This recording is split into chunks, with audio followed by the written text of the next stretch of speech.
Alrighty. Well, while we get that going, we will get started just to make sure that we use all our time and that we have space for some questions. So, um, before we dive into the case study, and we'll have an opportunity for both Aina and Bridget to share a little bit about the work and also give you a chance to ask some questions.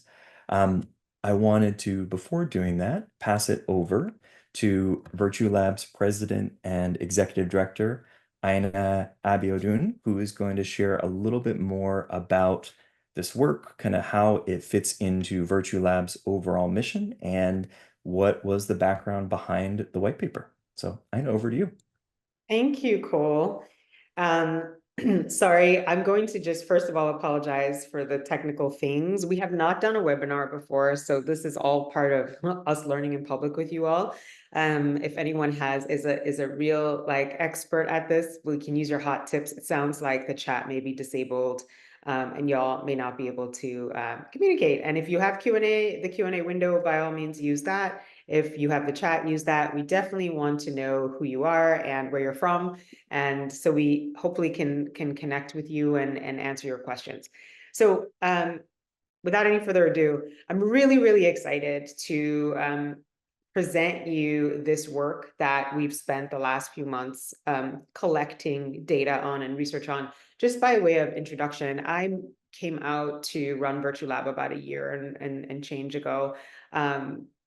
As an entrepreneur, and by the way, this is also an interesting journey for me. I'm an entrepreneur coming into the space, realizing in the climate space that there are so many different groups that need to be activated in order for us to have a hopefully just and equitable outcome to this climate transition. And so one of the first things that I realized is that there just wasn't enough data to really see where the issues that we needed to resolve were lying. And that's just not to discredit anyone who was creating data, but it was not available at the sort of larger Pacific Northwest regional level. And so part of our work was to try to pull together all the disparate pieces that were out there, not just because we have a fund and we want to invest and that we support entrepreneurs and we want to continue to do that, but because we feel that our contribution here should also be in as an ecosystem driver, so that we can help you connect the dots and hopefully encourage folks who are investors or entrepreneurs or community organizations to lean in and see what the challenges are so that they can begin to solve them. VertueLab is 15 years old, so we've been at this work a long time, but in very different ways. Going forward, the work that we hope to do is, as I said, really support in the development of the ecosystem. We have our hands a little bit on the policy side in terms of just making sure that our findings are visible to those folks making policy. We have our hand also in the funding side. We have a fund that we have Fund 1 that we finished deploying. We're getting ready to announce a new fund. So we'll continue to support entrepreneurs in that way. We have programs for entrepreneurs, especially underserved entrepreneurs, to get into the climate tech business, and we'll continue to expand on that as well. So in terms of the scope of the work that we do, this research is critical. It is absolutely critical. I hope you find it as useful as we have found it. One last note is I come to this work with a really deep conviction about climate justice and making sure that the transition is equitable and just. Therefore, it's important to put the lens on where the challenges are from the community side and not just think about, I'm a solution looking for a place to deploy, which is typically how climate tech will operate. Is I have a great idea, I want to find someone that wants to buy it or that wants to use it. We have a decidedly different approach. We're really hoping that this way we can develop the right technologies, test them in the right ways, get them to the right communities, and scale what works for our region. So with that, I will hand it over to Bridget. Great. Thank you so much, Aina. I really appreciate the invitation to be here and be part of this conversation today. I'm Bridget Callahan.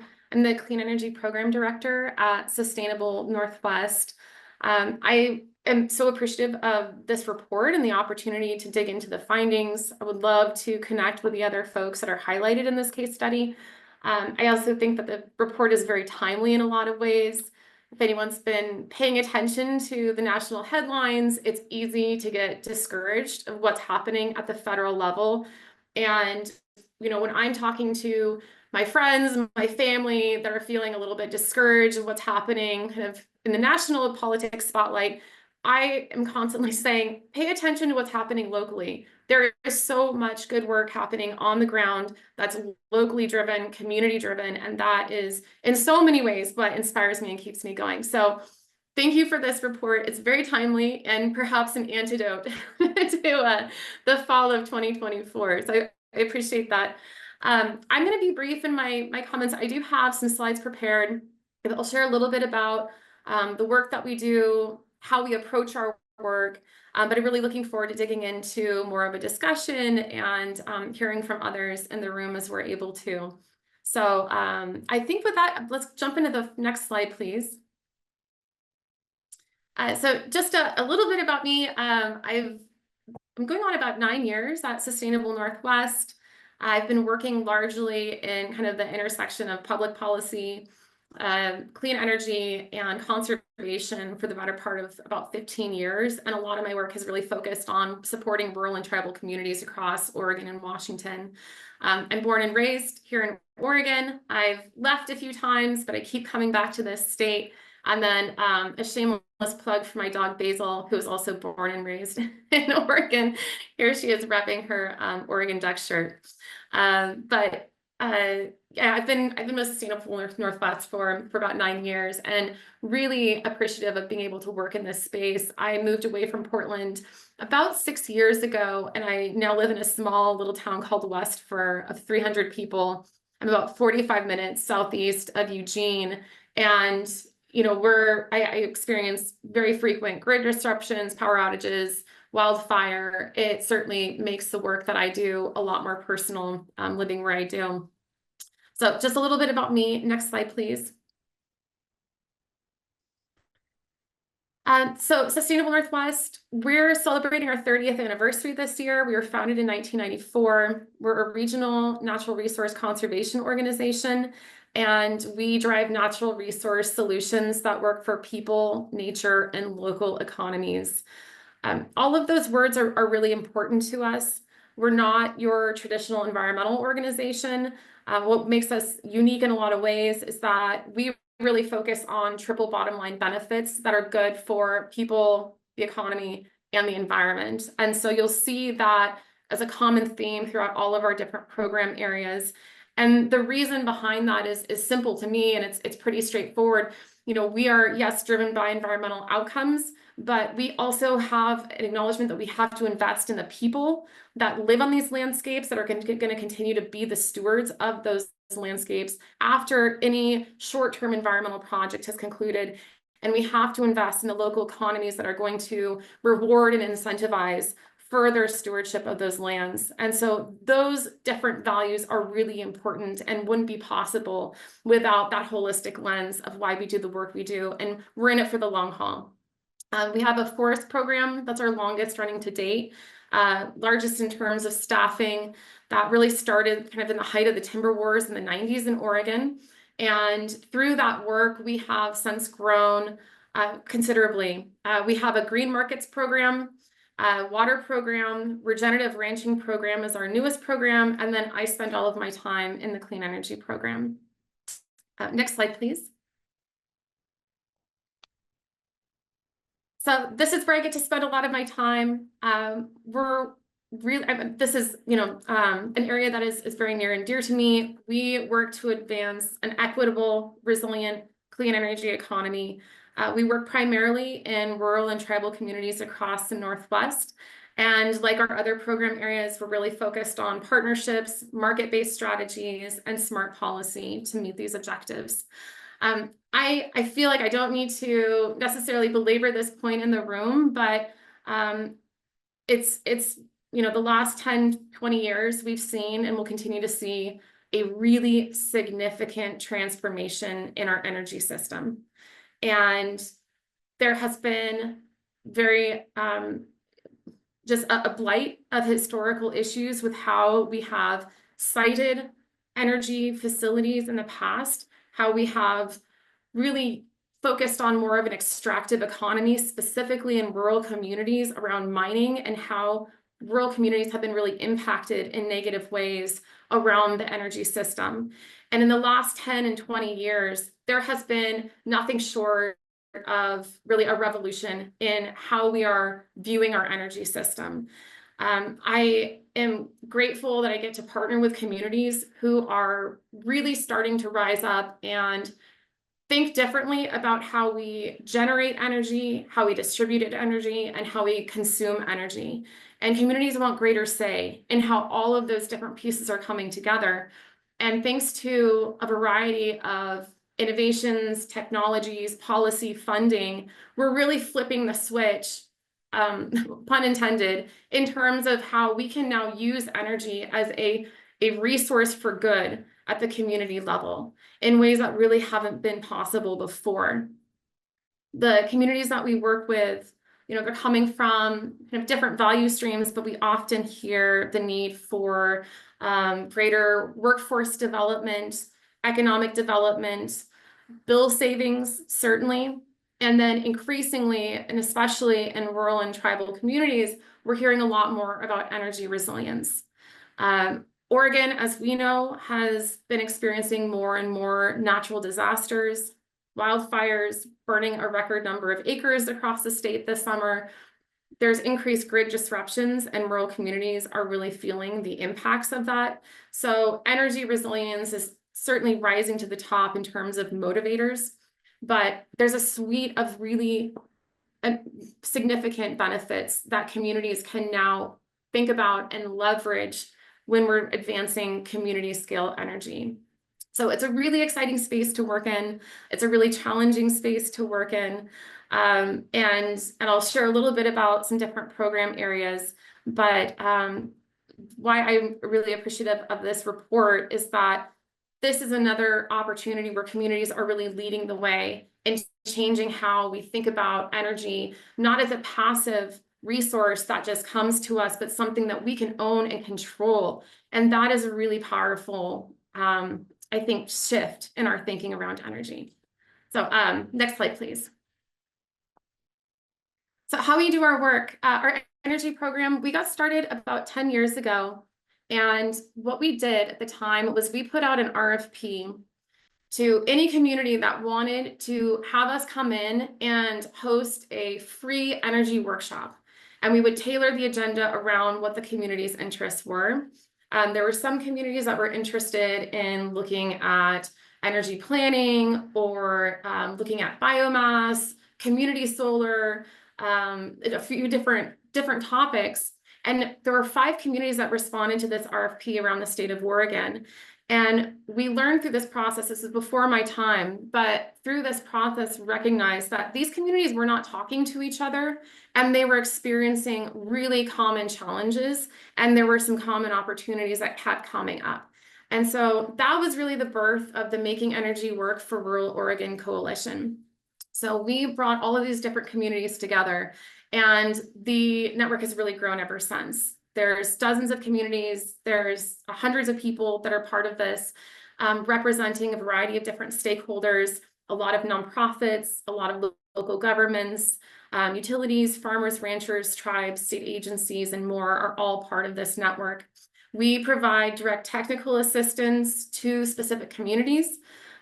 We learn from each other. We like to think of this work as a bit of an incubator, where if there's something really interesting happening in one community, then this is a space for shared learning, and that model could then be replicated to other communities around the state. We convene quarterly webinars. We have monthly newsletters that are chock full of resources, of events and funding opportunities, showcasing and highlighting specific communities, leading the way. And then we also have an annual Fall Energy Symposium. Our next one is actually just coming up in a week from now. We rotate locations every year, which is kind of a challenge and a headache. And in some ways, it makes our work more challenging that we rotate locations every year, just logistically. But it is also really important because we really showcase what a community is doing and gives us an opportunity to learn from them. So next week, we'll be in the Dells and touring a variety of clean energy sites and a full day of panel presentations. So if anyone is available and wants to learn more, you can reach out to me. Next slide, please. So I touched on this briefly, but we also, in addition to convening the coalition, we work directly with our community partners to help them advance community energy projects of their choosing. And where we come in specifically is that we'll come in kind of the early stage pre-development, where there's a little bit of some capacity and some bandwidth, but really need support around planning, siting, before you can then go after those big federal dollars. So that's where we find a lot of the bottlenecks with community energy development, and that's where we'll come in and provide some support. And this can look really different depending on the different communities' interests and needs. But a lot of our work does focus on pre-development financing, and then we can continue to stay on through the construction of the project. Next slide, please.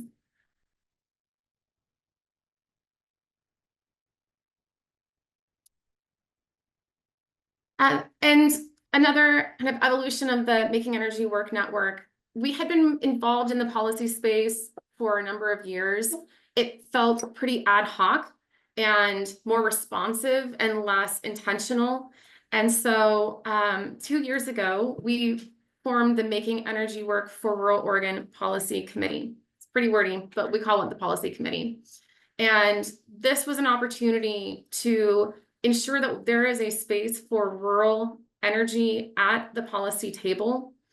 We have 14 members that are on the committee coming from 13 different counties in the state. And this is a space both to ensure that any legislation that's taking place in Salem doesn't really happen in a vacuum. There's direct benefits and it's ground truth to make sure that it's going to have a positive impact on the ground.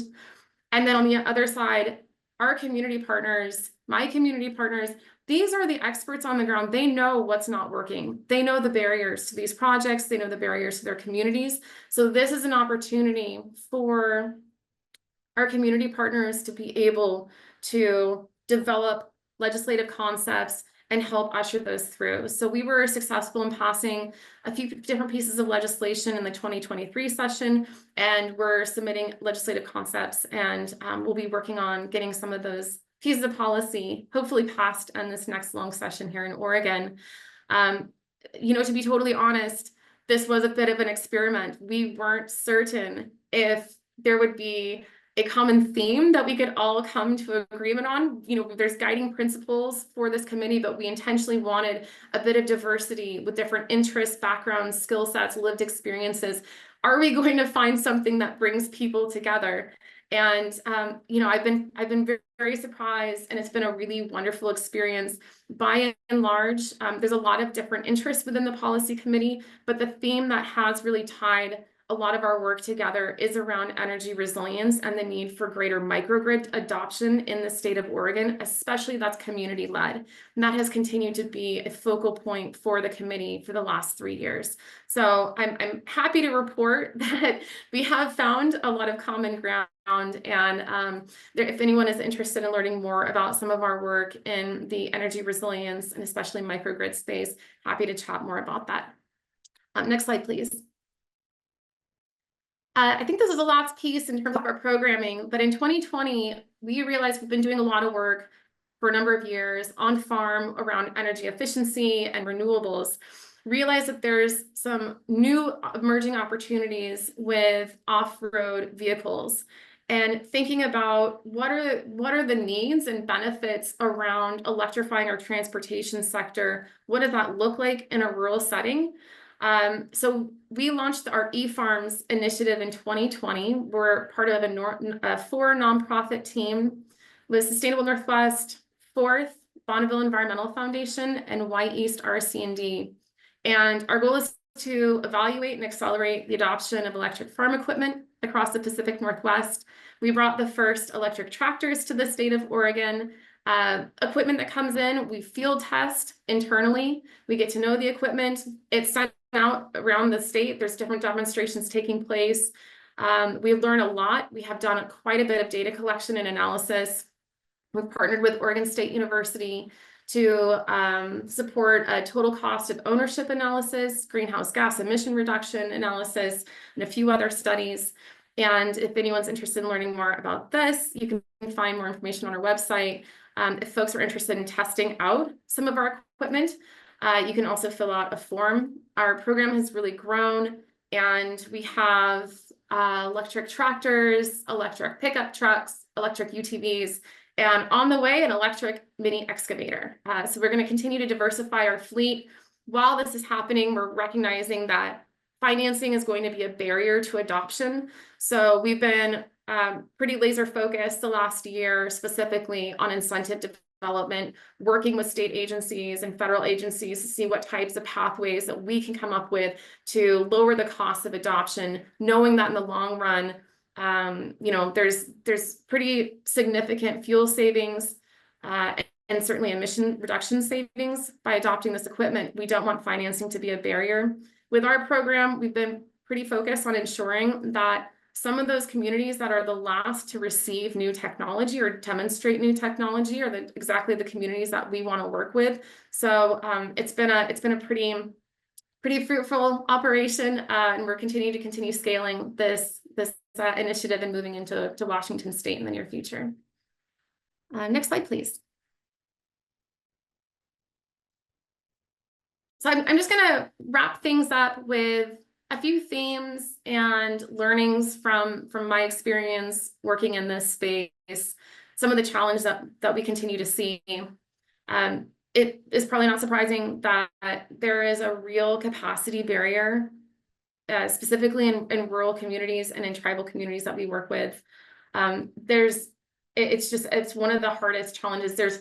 I think, more of it's becoming increasingly evident on behalf of our community partners why and how energy can be a real value and asset to your community as we start to take control over our energy resources. But who's going to own this work? Who's going to staff this?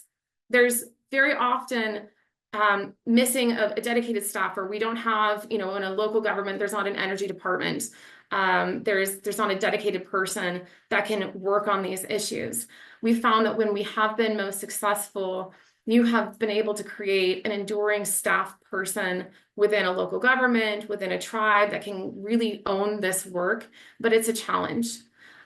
So not surprisingly, turnover, lack of capacity, youth flight in rural communities, these are all barriers to, really moving the needle on this conversation. The other piece is that, when the Inflation Reduction Act and the bipartisan infrastructure law passed, it wasn't long after that we recognized that despite very historic levels of funding for this work, where were those funds naturally going to flow? Are they, the federal agencies wanted to get those funds out the door as quickly as possible. We saw that a lot of those funds were heading towards really shovel-ready projects that already had some years of planning. Maybe they were already well capitalized. How do we ensure that the dollars are going to where they need to go?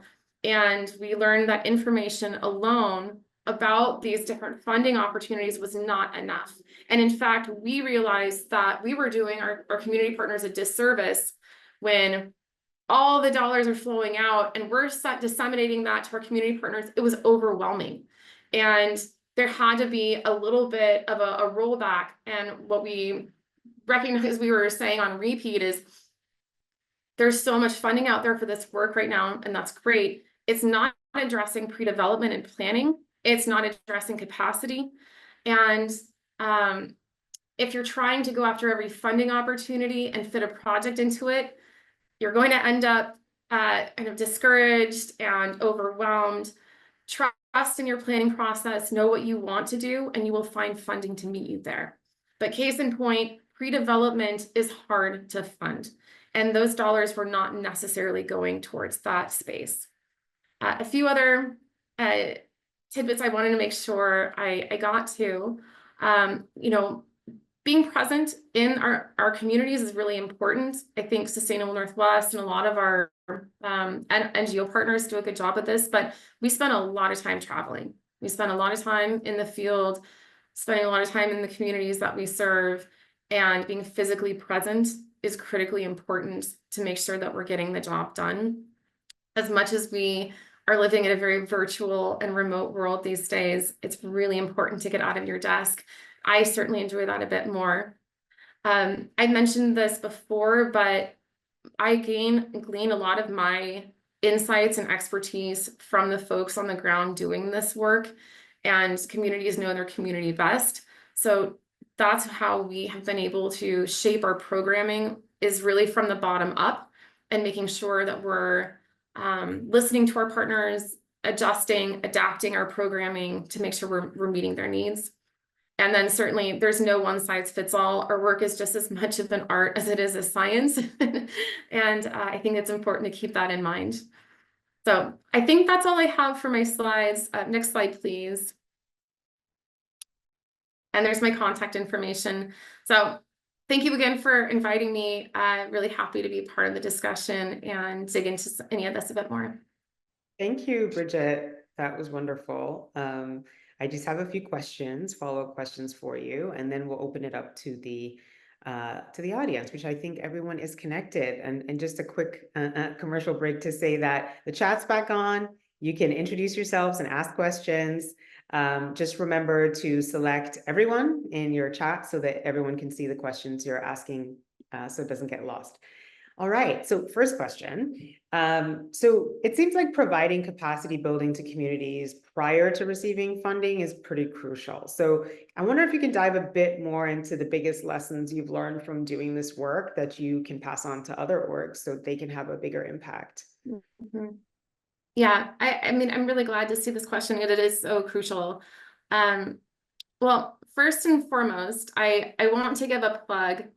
There's a program called the Rare AmeriCorps program, and it stands for Resource Assistance for Rural Environments. It's housed at the University of Oregon, and every year there's 30 to 35 service members that go out into rural Oregon to support a variety of different community development initiatives. Some are housed in kind of an energy resilience space, food systems, planning. And this is the only AmeriCorps program in the nation that's exclusively focused in rural communities. And I'm super biased. I was in the program myself, but I get to now work with the RARE members each year that are embedded in communities. If a community is interested in this work, I would absolutely plug the RARE AmeriCorps program as an immediate injection of capacity to do this work. They do phenomenal work. Really just, yeah, it's been, I've seen communities be able to do so much more because they do have this dedicated staff person. Again, it comes back to like, who's owning this space? You know, we'll work with tribal communities where there's no energy department, and because energy is so multidisciplinary, we'll be working on an energy project with planning, economic development, natural resources, culture and heritage. And to have that dedicated person really does go the distance. So if anyone, I would absolutely like to plug the Rare AmeriCorps program as a great opportunity to add some capacity. I will also say that I think there's been a bit of a shift around funding capacity, especially from philanthropy in the last 5 or 10 years or so. It's harder to fund that through federal grants, and sometimes harder to fund that through state grants. But private philanthropy, I think, has really stepped up to the plate in the last 5 years and understands how critically important capacity is. And I commend them to be able to, stand up and address where the capacity constraints are. Great, thank you. One thing I'm really curious about, the process of reaching out to communities. What is your way and how do you help them understand? You mentioned folks being overwhelmed with all the information that was coming through. What are your ways, and what are some good approaches that you've had to reaching out to new communities and helping them understand opportunity? Mm-hmm. It's a good question. So, you know, there's no kind of one size fits all in terms of where different communities receive their information. I think that we field more requests from communities for support than we have the bandwidth for. We're a small 3-person team in our energy program. But, you know, we do look at kind of where there's need around kind of environmental justice concerns. Energy burden is very real in Oregon, and particularly in rural Oregon. So thinking about kind of approaching our work through an energy justice and energy burden lens helps us direct our programming. We do have at this point a pretty robust system in terms of how we reach folks. I mentioned we have a monthly newsletter, quarterly webinars, a big annual event. We're continuously trying to grow, strengthen, and diversify the coalition. And so because of our successes over the last 10 years, it's allowed us to have a bigger reach and impact than if we were just starting off small. So we do have some systems in place, but it is a challenge, and no community receives information the same way. I think that's also why we have programming in a different community every year and target different communities to work with. Great. So the other kind of relatedly, in the report, we identified one of the best practices was focus on increasing communication between different communities in a specific area, which undoubtedly is a challenge. What do you think makes it possible? And do you have any good examples of when this actually leads to a meaningful collaboration?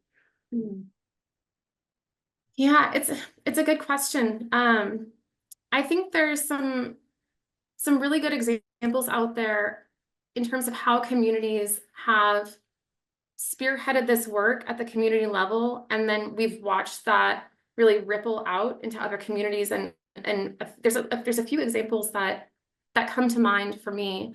I think it's really important to make sure that when there's a community that is interested in pursuing this work, having an economic and workforce development component is really important, especially in a lot of rural spaces where we're seeing some challenges with struggling economies that are having a hard time adapting from more extractive natural resource based economies to what's next.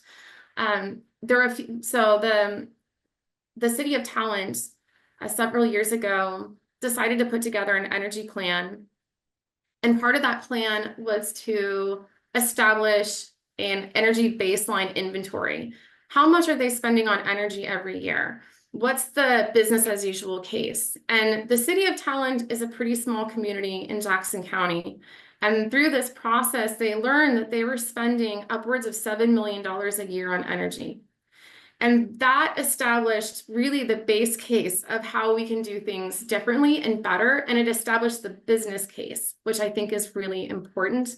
And so through that process, we realized the power of energy planning so that you can really understand we're already spending money on energy. How are we going to do this better? How are we going to do it smarter? How are we going to do it in a way that makes our communities more resilient?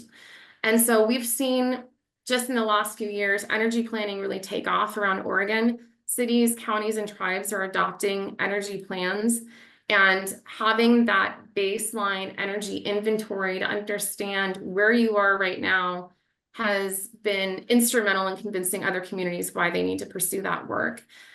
We went forward and put together, we had a few projects we worked on with a nonprofit called the Environmental Center based in Bend. And we had a rare AmeriCorps member come in and draft a report, best practices for community energy planning in rural Oregon, as well as a kind of plug and play spreadsheet for communities to be able to do their own and streamline that process, make it as easy as possible, and allow communities to be able to do that work easier. And so I think there's a lot of power. An energy plan, it's kind of wonky, it's not very fun, but it's so important. I love how thinking about energy plan kind of depoliticizes it, because I think that's something that we've seen to be challenging is in communication, everyone stands to benefit from, savings, from better energy. But if it comes in a format that's not really digestible, folks, it's harder to kind of like really talk about the benefits. Yes, that's a really good point. Depoliticizing it is important. There's been some communities that wanted to pursue a climate action plan or a sustainability plan, and they decided that they were going to have an energy plan, because the moment you start talking about climate action plan or sustainability, you're putting yourself, so there was an intention behind it, and I think that's pretty smart. Yeah. So I have one last question for you, and then we'll open it up to the group for questions. So y'all can start typing your questions in, or join the chat. So you have talked about, how the community knows best, right? And you have expressed that that is the approach that your organization takes in learning. I'm wondering if you can make that really tangible for us, because I'm actually a big proponent of that as well. There is sort of like the trickle down theory of climate versus the like we're on the ground experiencing all the things, and how might we learn from that. I think that is certainly aligned with where we are at VertueLab. So I just love to see something in practice where you give us an example of how insights from a particular community you've worked with has influenced your organization's overall approach or strategy. Mhm. Yeah, I think there's a few that come to mind. I've mentioned this a few times around energy resilience is something that communities are asking for, and there's a void. When you think about energy resilience, it means a lot of different things to different people. And we've found that in the utility space, when you think about energy resilience, it's more around grid hardening and infrastructure. Communities have their own energy resilience needs, and it's a void that hasn't been filled. So we have really been pulled into that space to rise and meet that need. That's certainly an outcome of some of the projects that we've supported and legislation that we've supported to open up new pathways for communities to be able to drive their own resilience and microgrid projects. We are working with a few community partners that are actively pursuing their own microgrids and running into some challenges. And we're leaning on them as the experts to help us understand what type of legislative vehicle needs to happen to help not just these projects, but more projects across the state move forward. I am not a microgrid expert, so I will just say that outright, but it is a space that is increasingly important, and we're doing a lot more work to respond to communities' needs because of that. That's great. Thank you. Cole, do you want to do the honor? Yeah, I'd be happy to. And everyone, we permitted talking, so you can raise your hand, you can wave if you got your video on.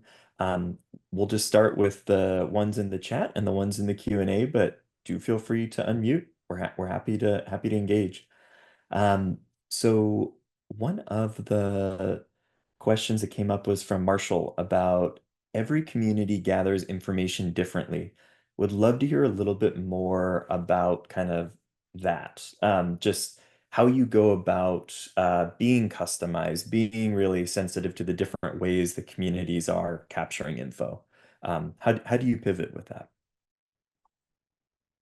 It's a really great question. I cannot pretend to have all the answers. It's always a challenge to be invited into a new community and understand how information is shared.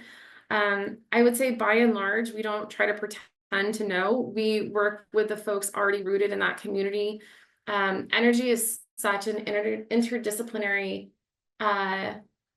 sector, and you can always find community-based organizations or others where there might be some nexus with energy. And so we really, even if there's not an energy CBO working in this space, we really rely on local nonprofits, local governments to be able to help tell us kind of what works best. We spend a lot of time kind of bridging the divide with farmers and ranchers. And one thing that was really kind of unique, and I can't take any credit for this, it was some really talented folks in our water program. You'll see that there's a kind of a top-down approach for getting information out to rural communities, where you put together a workshop and you have a bunch of speakers, and the speakers invite, you hope that you have a good turnout. And then there's just a lot of talking at the community about what sort of programs you're trying to push. If you're a federal, state agency, or you have some type of offering, it's a lot of presentations. And Kelly Delpit and our team realized that we need to flip the script. And so she started convening producer listening sessions, where they would convene producers. And instead of those traditional state agency staff or technical assistance providers being at the front of the room and talking down to the attendees, the room is really for producers to share what their needs are, and then we can figure out amongst ourselves how to respond and provide support. And I think that could be a really interesting model to come into a community and not try to just host a series of presentations. Right Yeah, on. I agree. What's the thing that's really interesting, I just love to kind of reflect on a little bit is that I think there's a lot of, to the question, by the way, thank you, Marshall, for this question, because it's a really good one. I think there's a way in which we can only conceive of knowledge gathering in a sort of like a modern, like post-colonial context. I recently was reading a book called Indigenomics, which tries to imagine economics through an indigenous perspective, meaning we've always had an economic framework in every community, in every moment in history. It has always existed. But when we say economics, it's owned by a specific group of people. When we say, land stewardship, we think of it in a particular way. And so part of understanding how to glean that knowledge is also understanding the frameworks through which people access and learn and share and pass on information. And in a lot of communities, and that's one of the points of this book, is that information can sometimes be shared through storytelling, through community gatherings, ways in which that data, which we hold sort of sacred in the computer way of data, can come from so many different places. And because we're in the world where we only think of data in a particular way, and we say, oh, well, we need this data in order for us to make an assessment to decide if we want to invest in this. It's sort of like, well, yes, that's the lens that we're looking at it from, but data exists. The fact that it doesn't exist in the form that you want does not mean that it doesn't exist. And so really understanding the frameworks through which communities are understanding, accessing, sharing, and creating new data, I think is such a critical part of the work we do, particularly in the Pacific Northwest, which I like to say is this so diverse in all different kinds of ways. So, you have rural, you have urban, you have indigenous, we have, just so many different ways that we can think about how information is gathered. And it's extremely complex, which is why the job is so tough, I think. I love that. And I would love to get my hands on a copy of that book. Yeah, it's really wonderful. So it's actually written by a Canadian author, an indigenous person but is from the Pacific Northwest, or from the Vancouver area. So she's from the Coast Salish people, but above the arbitrary line that was drawn between the United States and Canada. So yeah, it's a wonderful read. Sweet. Thanks, Aina. I've got questions that folks have sent to me directly that I can keep going through, but I'll pause for a moment to see if there's anyone who wants to unmute and ask a question. You can either raise your hand or It's just better unmute to yourself. hear your questions in audio than to read them, for sure. It's But super if you'd like nice. us to read them, we can read them. Yep. Cool. I'll give a pause. Yeah, go for it, Leo. Thank you, Cole, and thank you, Bridget, as well.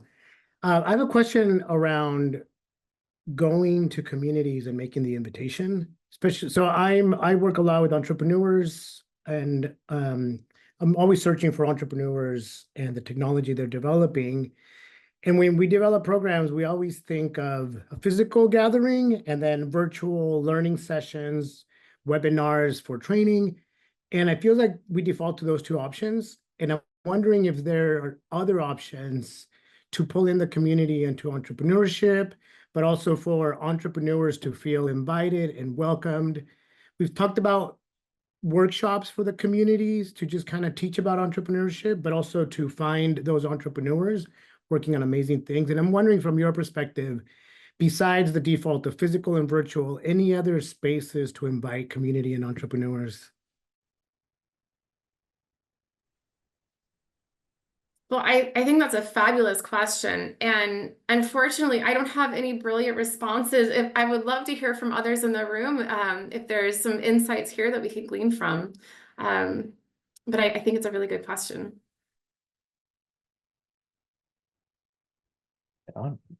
Feel free, folks, jump in if you have any thoughts on Leo's question or add it into the chat. Otherwise, I'll pause again, see if anyone else wants to offer one before I read off the list we've got.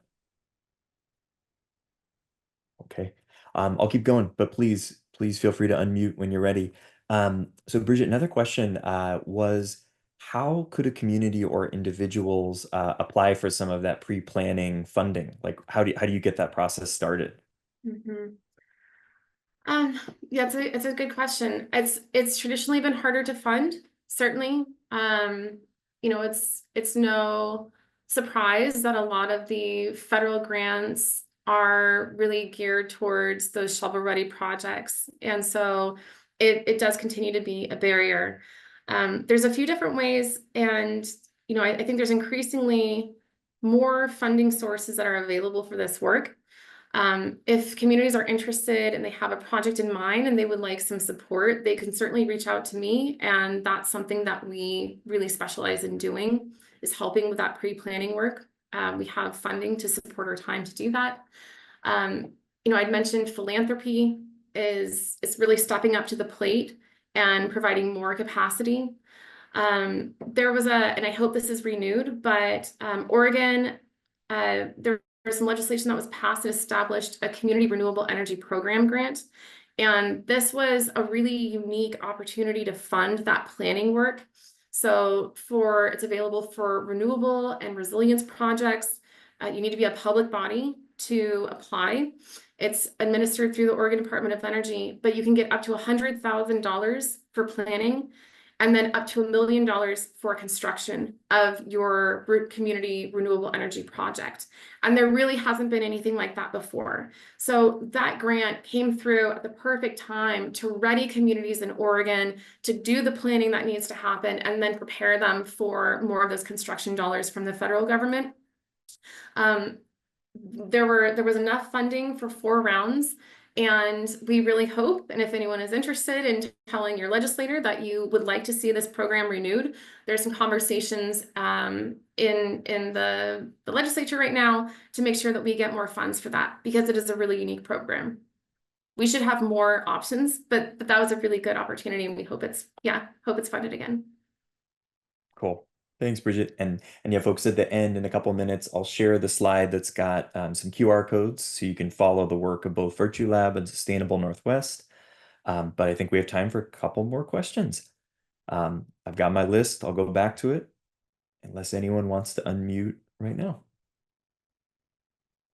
Anyone feeling courageous? Okay, I'll go to the next one. So the next one was, it was cool learning about the best practices you used for working with communities, but is there anywhere we can hear about stories of cool things communities were doing themselves? Yeah, and if I'm interpreting that right, so not us doing the Sustainable Northwest providing the storytelling, but where are communities telling these stories about themselves, and what I are those think so. spaces? Yeah, I think so. Yeah, gosh, you all have really good questions. I I think that there's a few different ways that these stories are getting out. Certainly, a lot of activity around social media and a lot of community-based organizations. There's more ability for even smaller community-based organizations to be able to have the space for storytelling just through technology, and it's easier to set up your own websites these days. We do like to stand up community stories that communities are leading themselves. We try not to be the authors or directors of how the stories are being told, but rather just the space which they can be shared. So that's an important part of the work that we do. But yeah, I don't have any really exciting. It kind of comes back to every community is different and they talk about their work in different ways. And so I don't have like a kind of one size fits all for how that work is happening on the ground. No worries. Edward, I saw your hand go up. Was there something you wanted to ask or share? I just, yeah, in support of Bridget and Sustainable Northwest, I was one of those people who benefited from the organization I worked for, helped found, benefited from the relationship building and testing out those theories of change that they had, combined with the work that we've been doing, or I'm no longer with the organization as of late last year, but the conversations that were started, the process that was initiated, and the the willingness on both sides to participate in something that is new, that is fraught with delays, and often those delays in communities of color, specifically, I'll speak to the Black and Indigenous community, some of the technical delays and some of the challenges in bringing this technology on is not always something that the community can hold or wait for, like I need that tractor to work right now, versus, hey, our tractor's being beta tested and it'll go out, or we have things that fall off, or we have things that break down. So, and I can say that it was a positive benchmark for the work that BFSC is doing and still continuing, and it helped launch a larger community conversation on agrovoltaics, on farm energy saving, on fuel reduction and vehicle miles traveled reduction, emissions reductions, things like that. That was another more practical approach to getting producers and makers and growers to understand the actual value of electric vehicles on site or as part of your food system. And I'll leave it there. It was a great example. I mean, great experience, and it impacted the community. Right on. Thanks, Edward. So great to get to center the focus this work is all about. So really, really appreciate you sharing your story. Um, Everyone should be able to see the QR codes where you can learn more about VertueLab and Sustainable Northwest. We hope you dig in on the report and send over any questions, any comments you have. But with that, thank you all so much for being here. Thank you for your patience and working through the tech issues and still contributing to a great session. Aina, any last things you want to share before we close out? Just want to say thank you so much to Bridget for your contribution and for all the folks that worked on the report. And thank you, Cole, for doing so much heavy lifting to make it happen, as well as the team at VertueLab. I will make sure that this webinar recording is available if you want to share with other people. If you're not already following us on VertueLab on LinkedIn, if you don't mind, just clicking on the follow in LinkedIn will allow you to stay updated on this and other reports that we'll be coming out with. So with that, I'll let y'all on to your next thing. Okay, everyone, have a great afternoon. Thanks for being here.